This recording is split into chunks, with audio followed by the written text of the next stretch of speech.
Hello ചേട്ടാ, നമ്മുടെ ഈ വൈൽഡ് ലൈഫ് ഫോട്ടോഗ്രാഫിയിൽ ഇത്രയും ലൈഫുള്ള ഫോട്ടോസ്, ഞാനും ഈ റിജേട്ടൻ്റെ ഈ വൈൽഡ് ലൈഫ് ഫോട്ടോഗ്രാഫിയിൽ നല്ല വലിയൊരു ഫാനാണ്.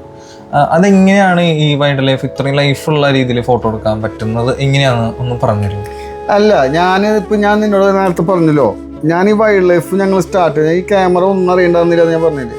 പിന്നെ ഞങ്ങൾക്ക് ഇതൊരു ഹരായി. അങ്ങനെയെങ്കിലും ഇതൊക്കെ എന്തൊക്കെയാ ആവണമെന്നല്ല, ഈ ഹോബി നന്നായി കൊണ്ടു നടക്കണം. കാരണം ഞങ്ങൾക്ക് ഒഴിവ് കിട്ടുന്ന സമയം, അതായത് ഞങ്ങളെന്ന് ഉദ്ദേശിച്ചറിയോ, ഞാൻ ഇങ്ങനെ പോണ സമയത്താണ് എൻ്റെ ഒരു സുഹൃത്ത് ഡോക്ടർ ഞാനിതിലേക്ക് ഫോട്ടോഗ്രാഫിലേക്ക് വന്നു പറയുന്നത് ആദ്യത്തെ. അതെ. അപ്പൊ ആള് അല്ലല്ല, അമ്പലൂർ ഡോക്ടറാ, ഫിസിഷ്യനാണ്.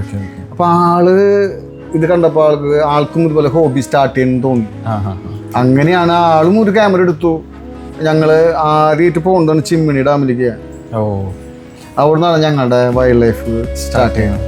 പിന്നെ മാത്രമല്ല, ആ സമയത്ത് ഒരുപാട് നമ്മുടെ കോൾപ്പാടങ്ങളിലൊക്കെ ഒരുപാട് മൈഗ്രേറ്റഡ് ബേർഡ്സ് ഒക്കെ വരുന്ന ടൈമാണ്. Flamingo, lot of varieties. അത് ആ സമയത്ത് നമ്മുടെ ഭാഗ്യം, നമ്മൾ ക്യാമറ എടുത്ത ഭാഗ്യം. അപ്പൊ നമ്മൾ എടുക്കാനൊക്കെ പോകും. പക്ഷെ നമ്മുടെ അന്ന് ഗീർ എന്ന് പറഞ്ഞ സാധനം ചെറുതല്ലായിരുന്നു. അപ്പൊ നമ്മൾ ആ സമയത്ത് നടക്കണ കുറെ നല്ല ഫോട്ടോഗ്രാഫേഴ്സ്, മഹാരഥന്മാർ തന്നെ പറയാം, ആ ബെസ്റ്റ് ഫോട്ടോഗ്രാഫേഴ്സ്. അപ്പൊ അവര് കൊണ്ടുവരുമ്പോ അവരെ പോലത്തെ ക്യാമറ മേടിക്കണം ആഗ്രഹം. അന്ന് മിറർലെസ് ഒന്നും വന്നിട്ടില്ല കേട്ടോ. അന്ന് 5D ഇതൊക്കെയാണ് ഭയങ്കര ബെസ്റ്റ് ക്യാമറകൾ. ഇതൊക്കെ നടക്കുമ്പോൾ നമുക്ക് ആഗ്രഹം എടുക്കാം. അല്ല, ഞാനപ്പോ എന്താന്ന് വെച്ചാൽ 1200 മാറ്റിയിട്ട് നിക്കോണ് പരിഷ്ഠിച്ചു. കുറച്ചാൾ നിക്കറ്റ് അണങ്ങുണ്ടായിരുന്നില്ല. ഞാനൊരു ക്യാമറയും കുറ്റം പറയില്ല. എല്ലാ ക്യാമറയിലും എല്ലാം ഉണ്ട്. ഇതിലില്ലാത്തത് അതിലുണ്ടാവും, അതിലുള്ളത് ഇല്ല. അങ്ങനത്തെ ഒരു കാര്യം നമ്മൾ ക്യാമറന് കുറ്റം പറയാൻ പാടില്ല. നമുക്ക് എഴുതാറിന് കഴിഞ്ഞാൽ ഏത് പേന കിട്ടിയാലും നമുക്ക് എഴുതി ഹാൻഡ് റൈറ്റിംഗ് ചെയ്തോട്ടെ, അത്രേ ഉള്ളൂ. അപ്പൊ അങ്ങനെ നടക്കുന്ന സമയത്താണ് നമുക്ക് അതുപോലത്തെ ഇത് മേടിക്കുന്നത്. അപ്പൊ ഡോക്ടർ നിക്കോൺ 750 മേടിച്ച സമയത്താണ് ആളുടെ 7700 ക്യാമറ എനിക്ക് അങ്ങനെ ഉപയോഗിച്ച് ഞാൻ കുറച്ചാൾ ഉപയോഗിച്ചിരിക്കുന്ന സമയത്ത് പിന്നെ 70ലേക്ക് മാറി. സെമിയിലേക്ക് 70 സെക്കൻഡ് ക്യാമറ 150-600 ടാമറോൺ ലെൻസ് ഇറങ്ങിയിട്ടുള്ള ലെൻസുകൾ. നല്ല അടിപൊളി സംഭവം. അല്ലല്ല, 150-600 ടാമറോന്റെ ലെൻസ് ഉണ്ട്, കിട്ടില്ല ലെൻസ് ഉണ്ട്. അതാണ് ഞാൻ ഉപയോഗിച്ചിരുന്നത്. അപ്പൊ അങ്ങനെ ഉപയോഗിച്ച് ഞങ്ങൾ പിന്നെ അത് ഭയങ്കര രസമായിരുന്നു. 70 കൊണ്ട് എത്ര സ്ഥലങ്ങളൊന്നുമില്ല. പക്ഷെ നമ്മള് അവിടുന്ന് ചേഞ്ച് ആവുന്നത് മിറർലെസിന്റെ കാലഘട്ടം വന്നോട് കൂടിയിട്ടാണ്. മിറർലെസ് ഞാൻ 6 എടുത്തു. ഫസ്റ്റ് അത് ആഡോലെക്സിൽ ഒരു എക്സിബിഷൻ നടക്കുന്ന കലയെന്നാണ് ഞാൻ എടുക്കുന്നത്.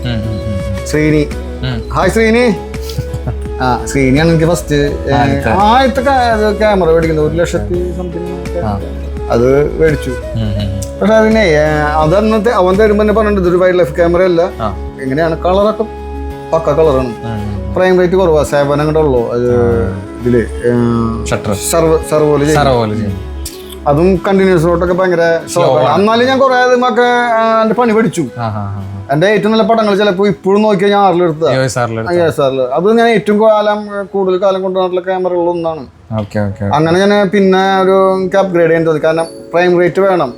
ഈ പക്ഷികൾ ചിറക് വിടർത്തി ഫോട്ടോ ഫ്രീസ് കിട്ടണമെങ്കിൽ ഇത് വേണം. അപ്പൊ 6ലേക്ക് എന്റെ എടുത്ത് ചാട്ടെന്ന് പറയാം, 6ലേക്ക് മാറി. പക്ഷെ അതില് ജാപ്പൊക്കെ ഇത്തിരി മോശമാണ്. കുറച്ച് ലോ ക്വാളിറ്റി ആയിരിക്കും. ലോ ക്വാളിറ്റി അല്ല, അതൊരു കംപ്രസ്ഡ് വേർഷൻ ആയിട്ട് ഇറക്കുന്നത്. അത് കുറെ നാള് ചേട്ടന് അത് എന്താ പറയാ, അത് കീപ്പ് ചെയ്ത് നടന്നു. അല്ലല്ല, ഞാനത് 6 മാസം ഉപയോഗിച്ചു. അത് വന്നപ്പോ എന്തുണ്ടായെന്നറിയോ, 6 മാസത്തിനുള്ളിൽ മറ്റവൻ ഇറങ്ങി R6 മാർക്കറ്റ്. ഞാൻ ശ്രീനോട് ചീത്ത പറഞ്ഞു, ശ്രീനി അത് പെട്ടെന്ന് മാറ്റിട്ടോ. അന്നൊക്കെ തന്നെ ഞാൻ മാറ്റി. അപ്പൊ അത് എടുത്തു കഴിഞ്ഞപ്പോ പ്രൈം റേറ്റും അതൊക്കെ ഇലക്ട്രോൺ ഷട്ടറൊക്കെ ഇത് നമ്മൾ വേറെ ലോകത്തായി. പിന്നെ പഠനം പിന്നെ ഇന്നത്തെ ദിവസം വരെ കുതിക്കലായിരുന്നു ഭയങ്കര. ഇപ്പോഴും ആ ക്യാമറനെ കൊണ്ടുനടക്കണ്. വീഡിയോയും ഇതൊക്കെ ഭയങ്കര രസമാണ്. മാർക്കറ്റും അതിന്റെ ഞാൻ എടുത്ത് കണ്ടിട്ട് ഒരുപാട് സുഹൃത്തുക്കള് അതിലേക്ക് മാറിയിട്ടുണ്ട്. കാരണം ഞാൻ പെർഫോമൻസ് കണ്ടിട്ട് നല്ല പെർഫോമൻസ്. ഞാൻ ആദ്യം എനിക്ക് 150-500 RF ഉണ്ടായിരുന്നില്ല. ഞാൻ സിഗ്മ ഉപയോഗിക്കണ്ടായിരുന്നു. അതായത് റിജേട്ടനെ അതായത് ഈ ക്യാമറനെ കുറച്ചുകൂടി ഇണങ്ങി വന്നത് എനിക്ക് തോന്നുന്നു ഈ R6 Mark II ലാണ്. അതെ അല്ലേ? അതെ, അതിപ്പോ നമുക്ക് കണ്ണടച്ചിട്ടാലും നമുക്ക് ഫ്രെയിം എവിടെ വെച്ചാലും കിട്ടും. പിന്നെ നമ്മൾ ഇതൊക്കെ നമ്മളെ പഠിപ്പിച്ചത് നമ്മുടെ ഗുരുനാഥന്മാരിൽ തന്നെയാണ്. മനസ്സിലായോ? എനിക്ക് ഗുരുനാഥനുണ്ട്.